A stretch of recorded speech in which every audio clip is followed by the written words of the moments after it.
রোজে আজলে অর্থাৎ কোনো মানুষ সৃষ্টি হয় নাই, কোনো নবী রাসূল সৃষ্টি হয় নাই, রুহের জগৎ আল্লাহ পাক একটা সমাবেশ করলেন। সেটি হচ্ছে সমস্ত আম্বিয়া কিরামদের রূহগুলিকে আল্লাহ একত্রিত করলেন। وَإِذْ أَخَذَ اللَّهُ مِيثَاقَ النَّبِيِّينَ لَمَا آتَيْتُكُم مِّن كِتَابٍ وَحِكْمَةٍ। হে নবী, আপনি স্মরণ করেন ওই দিনের দৃশ্য, মিসাকান নবিয়্যিন, যেদিন আল্লাহ রাব্বুল আলামিন আপনার রব সমস্ত নবী আলাইহিস সালামদের তাদের কাছ থেকে আপনার রব অঙ্গীকার নিয়েছিলেন, লামা আতাইতুকুম মিন কিতাবিন ওয়া হিকমাহ। ও নবীরা, দুনিয়ার জমিনে তোমাদেরকে প্রেরণ করব, আপনাদেরকে প্রেরণ করব, আপনাদেরকে লামা আতাইতুকুম মিন কিতাবিন ওয়া হিকমাহ, আপনাদেরকে কিতাব দিব, আসমানি কিতাব দিব, হিকমত দিব। সত্য হচ্ছে কি, লামা আতাইতুকুম মিন কিতাবিন ওয়া হিকমাহ, কিতাব দেব, হিকমত দেব। সত্য হচ্ছে সুম্মা জাকুম রাসূল, আপনাদের মাঝে আমার রসুল আসবে। আল্লাহু আকবার বলেন। আল্লাহ পাক স্বয়ং বলতেছেন আপনাদেরকে কিতাব দেব, হিকমত দেব। শর্ত হচ্ছে সুম্মা জাকুম রাসূল, আমার রসুল আপনাদের কাছে আসবে। লা তুমিনুন্না বিহি ওয়া লা তানসুরুন্না, লাম তাকিদ বা নুন তাকিদ, অর্থাৎ লামে তাকিদ নুন তাকিদ, একসাথে দুইটা তাকিদ। লা তুমিনুন্না বিহি, অবশ্যই তার উপর ঈমান আনবে, ওয়া লা তানসুরুন্না বিহি, এবং তার প্রতি তাকে সহযোগিতা করতে হবে। এই শর্তে আমি আপনাদেরকে কিতাব এবং হিকমত দেব।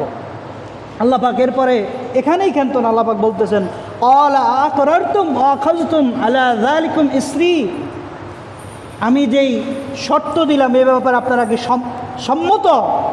তখন সমস্ত রুহের জগতে সমস্ত আম্বিয়া কিরামদের রুহগুলি তারা বলেছিল, ক্বালু আকরারনা, আমরা আপনার এই শর্তের ব্যাপারে আমরা সম্পূর্ণভাবে একমত, রাজি। তখন আল্লাহ পাক বললেন, ক্বালু আকরারনা ফাশহাদু ওয়া আনা মাআকুম মিনাশ শাহিদিন, আমিও আপনাদের সাথে সাক্ষী হয়ে গেলাম। সুবহানাল্লাহ। তো আল্লাহ হাবিব সাল্লাল্লাহু আলাইহি সাল্লাম আগমন করবে, এটি কোনো সৃষ্টি জগতে না, অর্থাৎ রূহ সৃষ্টি করার পরে আল্লাহ পাক রূহ আলমে আরওয়াহতে রোজে আজলে নবী সম্বোধন করতেছেন নবীদের রুহুদেরকে। অর্থাৎ নবীরা দুনিয়াতে এসা নবী হয় না, নবীরা আল্লাহর রাহে রুহের জগতে আলমে মেসালে আলমে আরওয়াহতে সেখানে আল্লাহ রসুল হিসেবে তারা স্বীকৃত। আল্লাহ পাক নবীদের রুহুকে ডেকে বলছে যে আপনাদের কাছে রসুল আসবে, অর্থাৎ আল্লাহর হাবিব সাল্লাল্লাহু আলাইহি সাল্লাম রোজে আজলে সেখানেও তিনি রসুল ছিলেন। তো এই জন্য আল্লাহর হাবিব সাল্লাল্লাহু আলাইহি সাল্লাম দুনিয়াতে এসেছেন। এটি ফতোয়ার দৃষ্টিকোণ থেকে এটি অবশ্যই জায়েজ, নবীজির এই শুভ আগমনের দিনে খুশি প্রকাশ করা। আরেকটি হচ্ছে তাকওয়া, তাকওয়ার দৃষ্টিকোণ থেকে এটি শুধু জায়েজই নয়, বরং এটি নাজাতের একটি ওসিলা। এই উপমহাদেশের যিনি প্রথম মুহাদ্দিস শেখ আব্দুল হক মুহাদ্দিস দেহলভী রহমতুল্লাহি আলাই, উনি ওনার আখবারুল আখিয়ার এই কিতাবের মধ্যে উল্লেখ করেছেন, মোনাজাত বদরগাহে কাজিমুল হাজাত এই অধ্যায় তিনি উল্লেখ করেছেন যে আল্লাহ আমার সব আমল, মেরা তামাল আমল মে নিয়তে ফাসাদ রহতি হয়, আল্লাহ আমার সব আমলে কিছু নিয়তে ত্রুটি আছে, কোনো আমল আমি নিখুঁত পাই না। এরপর বলতেছেন এক আমল সির্ফ তেরি জাত পাক কি অজাত সে বহুত শানদার হয়, একটা আমল আমি বড় নিখুঁতভাবে করছি। और वो ये है महफिल की मिलाद मौके पर मैं खड़े होकर सलाम पढ़ता हूँ, যে আমি মিলাদ শরীফ পড়ছি আপনার হাবিবকে খাড়ে হোকার সালাম পড়তে হোক, আমি দাঁড়ায় দাঁড়ায় আপনার নবীজিকে সালাতু সালাম দিছি। আল্লাহ আমার সব আমল একটাও যদি কবুল না হয়, আপনার হাবিব রেজা আমি মহব্বত করছি, সালাম দিছি, এটাকে উসিলা করে আমাকে মাফ করে দেন। কত বড় আলেম উনি, ওনাকে সায়ার বিল আফাক বলা হয়, যিনি আসমানে সায়ের করতে পারতেন। এই উপমহাদেশের প্রথম মুহাদ্দিস, 6 লক্ষ হাদিসের হাফেজ যিনি, তেনারা নবীর মহব্বতে নবীজিকে সালাম দিছেন, দুরূদ শরীফ পড়ছেন। আজকে কেন আমরা বিদাত, শিরিক, হারাম, নাজায়েজ এই ফতোয়া শুনে আজকের মুসলমানরা রসুল প্রেম থেকে দূরে সরে যাইতেছে। তো সেজন্য আমরা আল্লাহর হাবিব সাল্লাল্লাহু আলাইহি সাল্লামকে আল্লাহর শিরিক হয় না এরকম সকল পদ্ধতিতে নবীজিকে তাজিম করা, সম্মান করা, আদব দেখানো, এটি একজন ইমানদারের জন্য অত্যন্ত গুরুত্বপূর্ণ। কারণ আল্লাহ তার হাবিবের শান, মান, ইজ্জত, তাজিম এটা আল্লাহ পাক দেখতে চান। আল্লাহুম্মা সাল্লি আলা সাইয়্যিদিনা মাওলানা মুহাম্মদ ওয়া আলা আলি সাইয়্যিদিনা মাওলানা মুহাম্মদ। আল্লাহুম্মা সাল্লি আলা সাইয়্যিদিনা মাওলানা মুহাম্মদ ওয়া আলা আলি সাইয়্যিদিনা মাওলানা মুহাম্মদ। العلا بكماله كشف الدجى بجماله حسنت جميع خصاله صلوا عليه وآله اللهم صل وسلم وبارك عليه।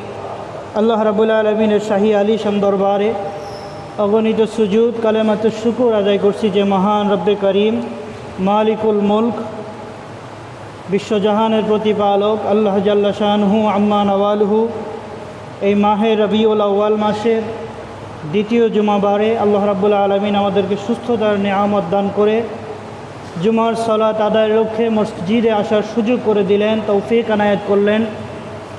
মহব্বতের সাথে শুকরিয়া আদায় করে সকলে বলুন আলহামদুলিল্লাহ। অগণিত দরুদ ও সালাম আকা মাওলা তাজদারে মদিনা নূরে মদিনা সৈয়দুস সাকালাইন সুলতানুল মদিনা শাহনশাহ রসালাত নূরুল হুদা সৈয়দুস সাকালাইন হাবিবানা শফিয়ানা মৌলানা মোহাম্মদ মুস্তফা সাল্লাল্লাহু তাআলা আলাইহি ওয়াসাল্লাম নূরানি রওজা মুবারকে সমস্ত আউলিয়া কিরামদের প্রতি সালাম। সম্মানিত মুআজ্জাজ মুহতারাম হযরত মুসল্লিয়ান ইকরাম, দিনদার, ইমানদার, পরহেজগার, মুত্তাকিন, মুমিন মুসলমান ভাইরা, যুবক ভাইরা, কিশোর কচিকাচারা যারা এসেছেন সকলের প্রতি আন্তরিক মোবারকবাদ, সালাম। আসসালামু আলাইকুম ওয়া রাহমাতুল্লাহি ওয়া বারাকাতুহু। সৈয়দুল আইয়াম হজ্জুল গুরাবা ওয়াল মাসাকিন, সপ্তাহের শ্রেষ্ঠ দিন, গরিব মিসকিনদের হজের দিন, যে দিনটিকে বলা হয় সাপ্তাহিক খুশির দিন তথা ঈদের দিন। এই ঈদের দিনটি সাপ্তাহিক ঈদের দিন। এটি হচ্ছে লাগবি মানা, অর্থাৎ শাব্দিক অর্থের দিক থেকে, পারিভাষিক দৃষ্টিকোণ থেকে মুসলমানদের জন্য দুইটি ঈদ, একটি হচ্ছে ঈদ উল ফিতর, একটা হচ্ছে ঈদ উল আদহা। আর আবিধানিক দৃষ্টিকোণ থেকে হাদিসের পরিভাষায় পবিত্র জুমার দিনকে আল্লাহর হাবিব সাল্লাল্লাহু আলাইহি সাল্লাম বর্ণনা করেছেন সৈয়দুল আইয়াম ওয়া ইয়াউম ঈদ। এটি সপ্তাহের শ্রেষ্ঠ দিন এবং ঈদের দিন, অর্থাৎ শাব্দিক অর্থে ইয়াউমুল আরাফা, ঈদের দিন, নবীজির শুভ আগমন, এটি খুশির দিন, যেটি আরবিতে এটা শাব্দিক অর্থে বলা হয় ঈদে মিলাদুন নবী সাল্লাল্লাহু আলাইহি ওয়াসাল্লাম। এটি পারিভাষিক ঈদ নয়, এটি শাব্দিক দিক থেকে, অর্থাৎ আল্লাহর হাবিব সাল্লাল্লাহু আলাইহি ওয়াসাল্লামের আগমনে, শুভ আগমনে সমস্ত মাখলুকাত, সৃষ্টিকুলের এমন কোনো সৃষ্টি নাই যেটি আল্লাহর হাবিব সাল্লাল্লাহু আলাইহি ওয়াসাল্লামের আগমনে আনন্দিত হয় নাই। শুধুমাত্র ওই দিন কেঁদেছিল মিস্টার ইবলিস। এজন্য একজন আশেক তিনি এভাবে বলেছেন, গুনাহগার ভয় নাহি আর মাফি নিবার, আজকে মহাদিন এসেছেন সেই মুহাম্মদ মুস্তফা ওই রাসূল করিম। কাঁপিছে লাতুমানা তৈ কাবা ঘরে, কাঁদিছে শয়তান পালাবে কোন পথে, হায় রোশনি ভরা আসমান ও জমিন। ওই দিন লাত মানাত উজ্জা সমস্ত মূর্তিগুলি থরথর করে কাঁপতেছিল। আল্লাহর হাবিব সাল্লাল্লাহু আলাইহি সাল্লাম যেদিন এই ধরাধামে আবির্ভূত হয়েছিলেন, শয়তান কান্নায় ভেঙে পড়েছিল। তো এই জন্য শয়তানের দুঃখের দিন আমরা কি দুঃখ প্রকাশ করব নাকি খুশি প্রকাশ করব? এটা খুশি প্রকাশের সময়। এটি আল্লাহর হাবিব সাল্লাল্লাহু আলাইহি সাল্লাম, অনেকে মনে করেন যে আল্লাহর হাবিব সাল্লাল্লাহু আলাইহি সাল্লাম এই রবিউল আউয়ালে তিনি এ ধরায় আগমন করেছেন, আবার এই রবিউল আউয়ালেই তিনি এই দুনিয়া থেকে আল্লাহর হাবিব সাল্লাল্লাহু আলাইহি সাল্লাম ওফাত শরীফ গ্রহণ করেছেন। আপন মাসুক আল্লাহ রাব্বুল আলামিন রফিকুল আলা তেনার সান্নিধ্যে মিলিত হয়েছেন। তো এই দিন আপনারা কেন দুঃখ শোক প্রকাশ করেন না, খুশি কেন প্রকাশ করেন? এর জবাব হচ্ছে আল্লাহর হাবিব সাল্লাল্লাহু আলাইহি ওয়াসাল্লাম তিনি হায়াতুন নবী। আল্লাহর হাবিব সাল্লাল্লাহু আলাইহি সাল্লামের একখানা হাদিস ইমাম বাজ্জার রহমতুল্লাহ তেনার মুসনাদে উল্লেখ করতেছেন। আল্লাহর হাবিব সাল্লাল্লাহু আলাইহি সাল্লাম ইরশাদ করেন, হায়াতি খৈরুল লাকুম, আমার হায়াতের জিন্দিগিটা এটা তোমাদের জন্য কল্যাণকর, বরকতময়। কেন? তুহাদ্দিসুনা অনুহাদ্দিসু লাকুম, তোমরা আমার সম্মুখে আসতে পারো, আমার সাথে কথা বলতে পারো, মনের কষ্ট বলতে পারো, আমাকে দেখতে পারো। এ কারণে আমার হায়াতে জিন্দিগিটা তোমাদের জন্য বরকতময়। ও ওয়াফাতি খৈরুল লাকুম, উম্মতেরা শোনো, আমি রসুল্লাহর ওফাত শরীফটা, আমি রসুল্লাহ রওজা শরীফ আমি যখন তাশরীফ রাখবো, ওই সময়টাও তোমাদের জন্য কল্যাণকর, বরকতময় হবে। সুবহানাল্লাহ। অতএব তোমাদের দুঃখ করার কোনো বিষয় নয়, শোক পালন করার বিষয় নয়। ওই যে বলতেছেন আমার ওফাত শরীফটাও তোমাদের জন্য বরকতময় হবে। কিভাবে? আল্লাহর হাবিব বয়ান করেন, তুরাদু আলাইয়া আমালুকুম, উম্মতেরা শোনো, আমার উম্মতেরা তোমরা যত নেক আমল করবা, আল্লাহ রাব্বুল আলামিন আমার সব উম্মতের আমলনামাগুলি আল্লাহ রাব্বুল আলামিন আমাকে দেখাইতে থাকবেন। আমি তোমাদের আমলনামা, আমি রওজা শরীফে থাকার পরেও আল্লাহ রাব্বুল আলামিন তোমাদের আমলনামাগুলি আমি রাসূলুল্লাহকে দেখাবে। ফামা রাআইতা মিন খায়রিন হামিদুল্লাহ আলাইহি, আমি যখন দেখব আমার উম্মত আমলের সালিহের ভিতরে, নেক আমলের ভিতরে, জিকিরের ভিতরে, সালাতের ভিতরে, মানুষের উপকারের ভিতরে, আমি যখন দেখব আমার উম্মত নেক আমল করতেছে, আমি খুশি হয়ে ফাহামিদুল্লাহ আলাইহি, আল্লাহর দরবারে উম্মতের জন্য আমি শুকরিয়া আদায় করব, প্রশংসা করতে থাকব। সুবহানাল্লাহ। তোমাদের আমল আমি রাসূল কিয়ামত পর্যন্ত দেখব। ওয়ামা রাআইতা মিন শাররিন, আর আমি যখন দেখব আমার উম্মত গুনাহ করতেছে, নফসের উপরে জুলুম করতেছে, অন্যায় করতেছে, নিজেদেরকে জাহান্নামের পথে পরিচালিত করতেছে, আস্তাগফারতুল্লাহ আলাইহি, উম্মত শোনো, আমি রওজা আনোয়ার থেকে আমি এই যখন গুনাহ করার দৃশ্য আল্লাহ পাক এই আমলগুলি যখন ফেরেশতাদের মাধ্যমে আমাকে দেখাবে, আমি আল্লাহর কাছে আমার উম্মতের জন্য আস্তাগফারতুল্লাহ আলাইহি, আমি আস্তাগফারতুল্লাহ লাকুম, আমার উম্মত গুনাহ মাফের জন্য আল্লাহর কাছে আমি তওবা করব, ক্ষমা চাইব। সুবহানাল্লাহ। তোমাদের ভয় নাই, কিয়ামত পর্যন্ত আমার উম্মত নেক আমল করলে এটাও আমাকে দেখাবে, আমার উম্মত গুনাহ করলে এটাও আমাকে দেখাবে। আমি রাসূল আমার উম্মতের জন্য যদি গুনাহ করে আমি ক্ষমা চাইব আল্লাহ তাআলার কাছে। কিয়ামত পর্যন্ত নবীজি সাল্লাল্লাহু আলাইহি সাল্লাম উম্মতের জন্য দোয়া করবেন, ক্ষমা চাইবেন। এই জন্য মুহাদ্দিসিন ইকরাম, ওলামা ইকরাম, যুগের মুজাদ্দিদ, মুস্তাহিদগণ এবং যারা হাফিজুল হাদিস ছিলেন তারা এই ব্যাপারে সিদ্ধান্ত দিয়েছেন। 8ম শতাব্দীর মুজাদ্দিদ আল্লামা ইবনু হাজার আসকালানী রহমতুল্লাহি আলাইহি এবং আব্দুর রহমান জালালউদ্দিন সুয়ুতি রহমতুল্লাহি আলাইহি, যিনি 9ম শতাব্দীর মুজাদ্দিদ ছিলেন, যিনি 2 লক্ষ হাদিসের হাফেজ, ওনারা যেই ফতোয়া দিয়েছেন সেটি হচ্ছে ইস্তাহাব্বু লানা ইযহারু শুকরি লি মাউলিদিন নবী সাল্লাল্লাহু আলাইহি ওয়াসাল্লাম, যে নবীজির আগমনে খুশি প্রকাশ করা, এটি আমাদের জন্য ইস্তাহাব্বুল না, এটি মুস্তাহাব সুন্নাহ, এটি বেদাত নয়, এটি মুস্তাহাব।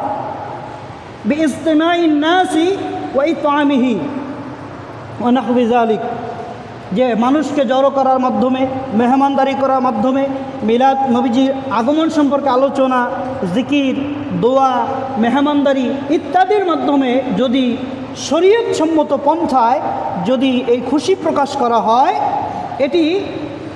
এটি মুস্তাহাব হবে, এটি মুস্তাহাব মুস্তাহাসান হবে, এটি বিদআত হবে না। তো সেহেতু আল্লাহ হাবিব সাল্লাল্লাহু আলাইহি সাল্লামের এই ঈদে মিলাদুন্নবী সাল্লাল্লাহু আলাইহি সাল্লামের এটি উদযাপনের মূল উদ্দেশ্য হচ্ছে যে নতুন প্রজন্মের কাছে আল্লাহর হাবিব সাল্লাল্লাহু আলাইহি সাল্লামের মহব্বত, আদব এটাকে পৌঁছে দেওয়া, তাদের অন্তরে নবীজির মহব্বতের চেরাগকে প্রজ্বলিত করা, এটি হচ্ছে মূল উদ্দেশ্য। নবীজির আদর্শ যাতে আমরা ধারণ করতে পারি, নবীজির সুন্নাহ মতো যাতে আমরা চলতে পারি, নবীজির আদর্শের প্রতি অনুপ্রাণিত হতে পারি, নবীজির মহব্বত যাতে আমাদের অন্তরে থাকে, সেজন্য এটি শরীয়তসম্মতভাবে এটি উদযাপন করলে সেক্ষেত্রে এটি মুস্তাহাব মুস্তাহাসান হবে। তো এই জন্য এটি নবীজির মিলাদের তাজকেরা করা। মিলাদ শব্দটি এটি হচ্ছে আরবি শব্দ, এটি ফারাঙ্গে জাদিদ, এরপরে লিসানুল আরব সহ বিভিন্ন অভিধান গ্রন্থে এটার অর্থ এসেছে। মিলাদ এটা হচ্ছে রজুল ওয়াক্তুল্লাযী উলিদা ফীহি, যে ব্যক্তির যে সময় জন্মগ্রহণ করে ওই সময়কে বলা হয় মিলাদ। আল্লাহর হাবিব সাল্লাল্লাহু আলাইহি সাল্লাম এর আগমনের সময়কালটা এটি আলোচনা করা, তাজাকারা করা, এটি হচ্ছে মুস্তাহাব সুন্নাহ। আব্দুল হক মুহাদ্দিস দেহলভী রহমতুল্লাহি আলাইহি তিনার মাদারেজুন নবুওয়াত কিতাবের মধ্যে উল্লেখ করেছেন, আল্লাহর হাবিব সাল্লাল্লাহু আলাইহি ওয়াসাল্লাম যখন এই ধরার বুকে তাশরীফ আনলেন, নবীজি রাহমাতুল লিল আলামিন, নবীজি সিজদার মধ্যে পড়ে গেলেন। নবীজি সিজদার মধ্য থেকে যখন মাথা মোবারক উত্তোলন করলেন, আল্লাহর হাবিব সাল্লাল্লাহু আলাইহি ওয়াসাল্লাম নবীজি দু হাঁটুর উপরে এবং বাম হাতের উপরে ভর দিয়ে আল্লাহর হাবিব সাল্লাল্লাহু আলাইহি ওয়াসাল্লাম ডান হাতের শাহাদাত আঙ্গুলি ইশারা করে আল্লাহর হাবিব সাল্লাল্লাহু আলাইহি ওয়াসাল্লাম পড়তেছেন, আশহাদু আল্লা ইলাহা ইল্লাল্লাহু ওয়া আন্নী মুহাম্মাদুর রাসূলুল্লাহ সাল্লাল্লাহু আলাইহি ওয়াসাল্লাম।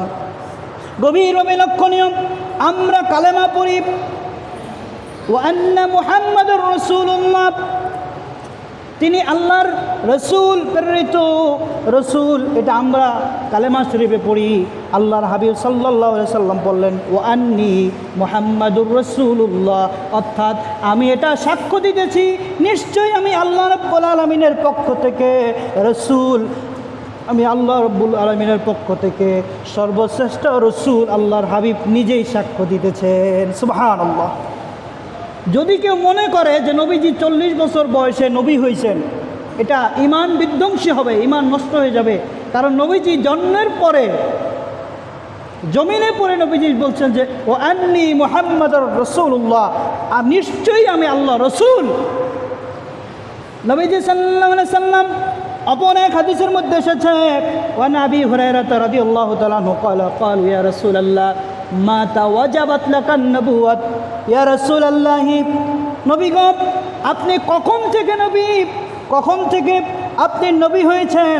নবীজি উত্তর দিতেছেন ওয়া আদামু বাইনার রূহি ওয়াল জাসাদ, আমি তখনও নবী, আমি রসুল, তখনও রসুল ছিলাম যখন আদম আলাইহিস সালাম রূহ এবং জিসমের ভিতরে ছিল। অর্থাৎ আদম আলাইহিস সালামকে আল্লাহ পাক যখন দুনিয়াতে পাঠায় নাই, রূহ এবং জিসমের ভিতরে। অপর বর্ণনা এসেছে ওয়া আদামু বাইনাল মাই ওয়াত তিন, যখন আদম নবী মাটি কাদার ভিতরে, আমি রসুল তখনও আল্লাহর দরবারে নবী ছিলাম, সুবহানাল্লাহ। এই জন্য নবীজির উপরে আকীদা, খেয়াল, বিশ্বাস এটি 100-তে 100 থাকতে হবে। এর ভিতরে ঘাটতি হলে ঈমান ধ্বংস হয়ে যাবে, ইমান নষ্ট হয়ে যাবে। কারণ নবীজির উপরে ইমান আনার কারণে আমরা ইমানদার। আর নবীজি হলেন ইমানের অংশ। তো নবীজির উপরে ইমান আনার কারণে আমরা ইমানদার। নবীজির প্রতি আকীদা মহব্বত এটি যার অন্তরে পুরোপুরি থাকবে, নবীজির প্রতি মহব্বত যার অন্তরে থাকবে, আল্লাহ সমস্ত মখলুকাত সৃষ্টিকুলের অন্তরে তার প্রতি মহব্বত, ভালোবাসা, প্রেম, আকর্ষণ সৃষ্টি করে দিবে। সুবহানাল্লাহ। আর বিন্দু মাত্র যদি গুস্তাখে রসুল থাকে, অন্তরে রসুলের প্রতি আদবের শানে বেয়াদবি হয়ে যায়, আল্লাহর সমস্ত সৃষ্টি তাকে, কোনো সৃষ্টি তাকে মহব্বত করবে না। এই জন্য নবীজি সাল্লাল্লাহু আলাইহি সাল্লামের মহব্বত সাহাবায়ে কেরামরা কীভাবে করেছেন। হযরত ওমর ইবনে আব্দুল আজিজ উনি যখন ইন্তেকালের পূর্ব মুহূর্তে উনি ওসিয়ত করতেছেন, আল্লাহর হাবিবের কিছু চুল মোবারক, কিছু নখ মোবারক আমার কাছে, এটি আমি বরকতান আমার কাছে রেখেছিলাম, তোমাদের কাছে আমার ওসিয়ত।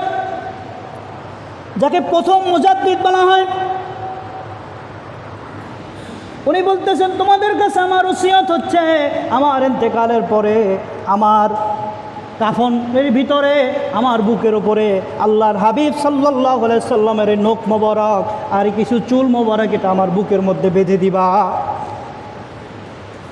সাহাবায়ে কেরাম, উনি ছিলেন বিখ্যাত তাহাবী হযরত ওমর রাদিয়াল্লাহু তাআলা আনহুর মেয়ের ঘরের নাতি। তো উনি বললেন আমার কাফনের ভিতরে বুকের উপরে নবীজির নখ মোবারক, চুল মোবারক এটা বরকতান রেখে দিবা, কিয়ামত পর্যন্ত আমি রাহমাতুল লিল আলামিনের এই পবিত্র নখ মোবারক, চুল মোবারক আমার বুকে ধারণ করে রাখতে চাই। কিয়ামতের ময়দানে এটা যাতে আমার নাজাতের ওসিলা হয়ে যায়, এজন্য এটি আমার সঙ্গে তোমরা দিয়ে দিবা। সুবহানাল্লাহ। তো তারা কি শরিয়াত সুন্নাত বুঝতো না? তাবেঈগণ, সাহাবায়ে কেরাম আমাদের সময় হলে তো ফতোয়া দিত যে এটা আপনি কোথায় পেলেন, এটা তো বেদাত। কিন্তু যাকে প্রথম মুজাদ্দিদ বলা হয়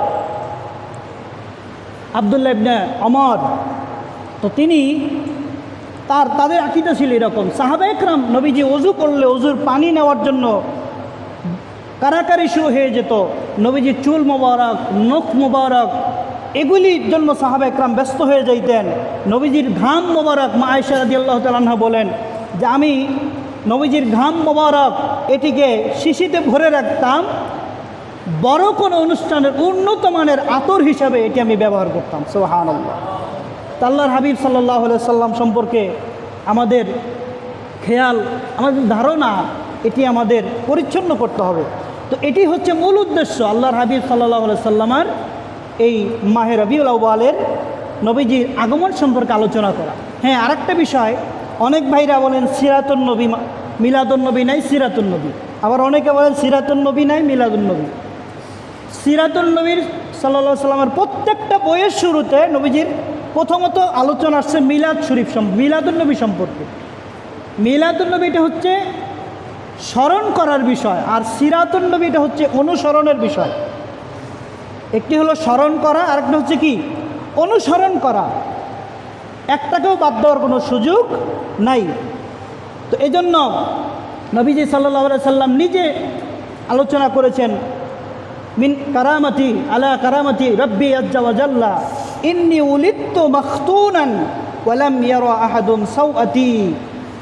নবীজি বলছেন যে আমি খতনাকৃত অবস্থায়, নাভি কর্তনকৃত অবস্থায় আমি দুনিয়াতে আগমন করেছি, জান্নাতি পোশাক পরিহিত অবস্থায়। ওয়ালাম ইয়ারা আহাদুন সাওআতি, দুনিয়ার কোনো মানুষ আমি রসুলের লজ্জাস্থান দেখে নাই। নবীজি নিজে বর্ণনা করেছেন যে আমি খতনাকৃত অবস্থায়, জান্নাতি পোশাক পরিহিত অবস্থায়, নাভি কর্তনকৃত অবস্থায় জন্মগ্রহণ করেছি, দুনিয়ার কোনো মানুষ আমার লজ্জাস্থান দেখে নাই।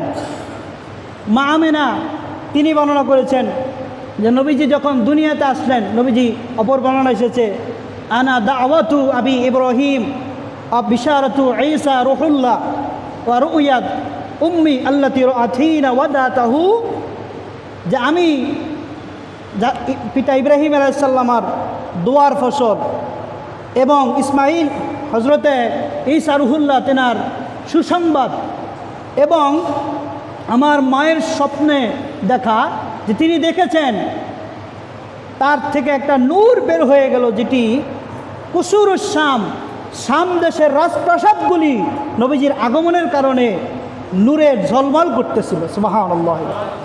তো এই জন্য নবীজির আলোচনা করা, নবীজির সম্পর্কে যদি আলোচনা করা হয় এটি বেদাত হবে না। এটি আল্লাহ রাব্বুল আলামিন সূরা আল ইমরানের 81 নম্বর আয়াতে কারিমায়